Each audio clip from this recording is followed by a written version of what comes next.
This is the scene Washington has always feared. An F-15E Strike Eagle, the pinnacle of American air superiority, has been shot down in the heart of Iran. Both pilots eject, but one of them vanishes into the wilderness.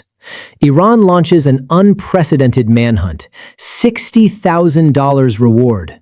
Armed civilians rush toward the wreckage. Rescue helicopters come under fire.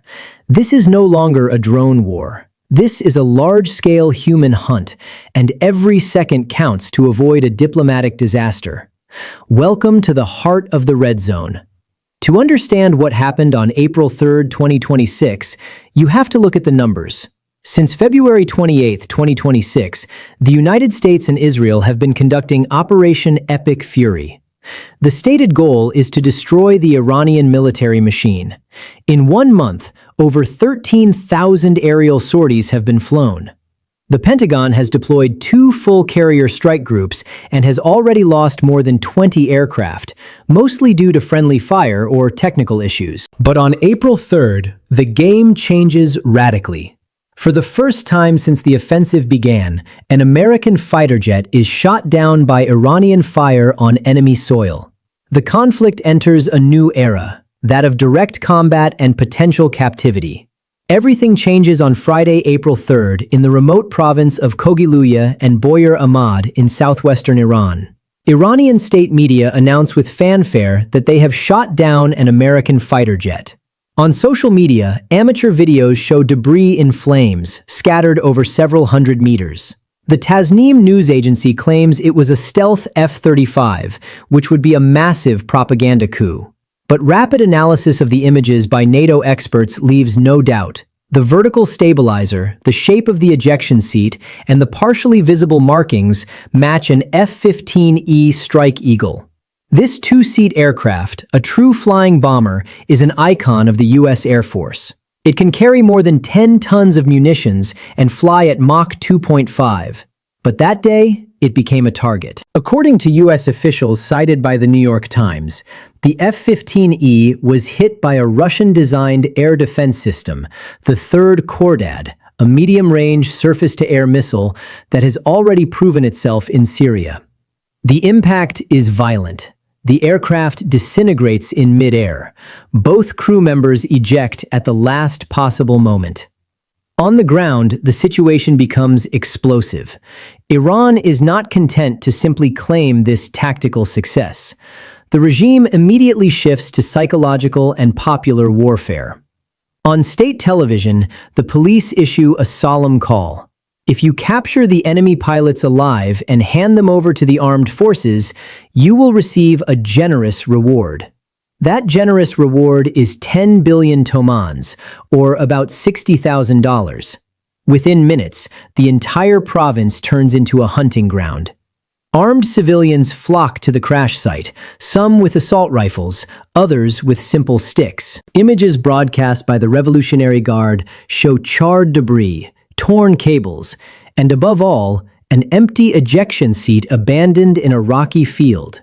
The pilots are alive, but they are alone, with no radio contact, surrounded by a hostile population ready to do anything to claim the prize. The countdown has begun. Washington immediately activates its Combat Rescue Protocol, CSAR, or Combat Search and Rescue. The operation is incredibly audacious. Black Hawk helicopters and A-10 Warthog attack aircraft penetrate Iranian airspace to recover the downed airmen. The mission turns into a nightmare. As the helicopters skim the ground to avoid radar and try to locate the pilots' distress beacons, they come under fire. NBC News broadcast verified footage filmed by a local resident showing armed Iranian civilians firing small arms at the American aircraft. You can hear bursts of AK-47 fire and see the helicopters maneuvering violently. One of the Black Hawks is hit, wounding several crew members. Despite this hail of fire, U.S. Special Forces, likely Delta Force or Navy SEALs, managed to locate one of the 2 aviators. The operation, conducted in broad daylight, is a partial success. The navigator, or pilot, sources differ, is extracted safely and evacuated to a secret base. But the second crew member remains missing. The search continues, but every passing minute reduces his chances. At the White House, President Donald Trump is briefed minute by minute. The pressure is immense. Losing a pilot, captured or killed by the enemy, would be a blow to American morale and a colossal propaganda trophy for Tehran. Questioned by journalists about a possible escalation, Trump deflects. He refuses to say what would happen if the pilot were injured or captured, but he strikes a defiant tone. "No, not at all," he replies when asked about any impact on negotiations. Yet, in the shadows, the military machine is accelerating. Israel takes advantage of the confusion to bomb the southern suburbs of Beirut, targeting Hezbollah positions. And Iran, in retaliation, launches several ballistic missiles toward Israeli territory. The specter of all-out war has never been closer. This incident reveals a truth that Washington is reluctant to admit. Despite 5 weeks of intense bombing, Iran retains a formidable offensive capability.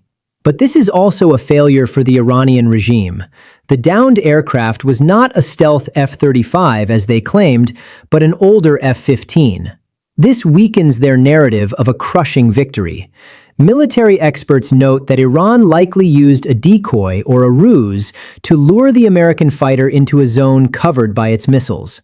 Regardless, the message is clear: Tehran is not disarmed. On the economic front, the conflict is already a global catastrophe. The Strait of Hormuz, through which about 1/5 of the world's crude oil transits, is partially blocked. Oil prices are flirting with $110 a barrel, and some analysts at Macquarie Group predict a threshold of $200 if the conflict drags on for months. Asian stock markets have fallen, and European governments are starting to talk about rationing. The global economy is literally being held hostage by this war in the Middle East. As we record this report, the fate of the second pilot remains unknown. The Pentagon insists that the search continues, despite the gunfire and the risks, but time is against him. Iranian forces are sweeping the area, encouraged by promises of rewards and public calls for the hunt broadcast on social media. Videos show Basij militiamen, the Iranian paramilitary force, searching caves and ravines. What will happen? A humiliating capture broadcast on a loop on Iranian state television. A last-minute heroic rescue straight out of a Hollywood movie.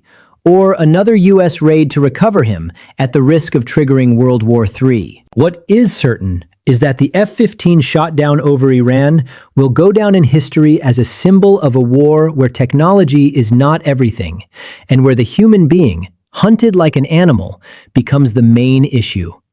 For experts, this incident marks a strategic turning point. The United States will have to rethink its tactical aviation doctrine. Flying at high altitude no longer protects against modern surface-to-air missiles, and combat search and rescue missions, extremely risky, could become more frequent if losses mount. On the Iranian side, the regime is using this affair to strengthen national unity. Posters have already appeared in Tehran with the slogan, "The skies of Iran are forbidden to American eagles." Propaganda is in full swing. But there is also a human dimension rarely told. Imagine yourself. You are a fighter pilot. You have just ejected hundreds of miles behind enemy lines. You may be injured. You have only your survival kit, some water, a radio that picks up nothing. Around you, arid mountains, hostile villages, and people looking for you to claim a prize equivalent to several years' salary. Your only hope is that the helicopters find you before someone else does. That anxiety. American pilots know it in theory, but it has become a reality for this man, whose name we still do not know. News channels have already started calling this affair the Phantom Pilot Affair. The mystery fuels suspense. The Pentagon has forbidden families from speaking to the media. Social media, meanwhile, is ablaze with theories. Some say the pilot has been captured and is already on his way to Tehran. Others claim he has reached a secret U.S. base in Iraq. No evidence supports these claims. One thing is certain: Never since the Vietnam War has an American pilot been missing in such dramatic circumstances, with a state-organized manhunt rewarded with a cash prize.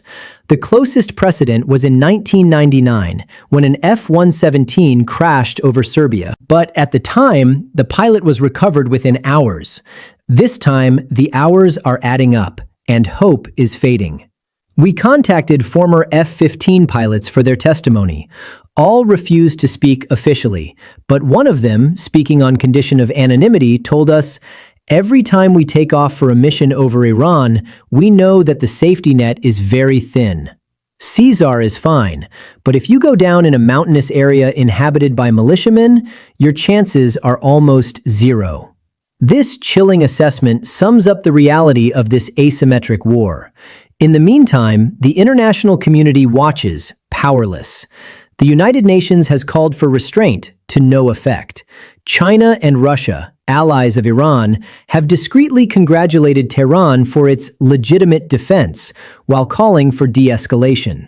Europe is divided between its energy dependence and its alliance with the United States. French President Emmanuel Macron has offered mediation, but neither Washington nor Tehran has followed up. We will end on a note of hope. The search has not been abandoned. American drones are constantly flying over the crash zone, and CIA agents on the ground, disguised as nomads, have reportedly been dispatched to locate the pilot. It is a race against time. If you follow this channel, we will keep you informed as the situation develops. In the meantime, this tragedy reminds us of a simple truth. War is not a video game. Behind every smoking piece of wreckage, there are human lives, families waiting, and soldiers risking everything. The F-15 shot down over Iran is not just a material loss. It is the symbol of a conflict that is grinding on and could well set the entire Middle East ablaze. Stay tuned, because the next hours will be decisive.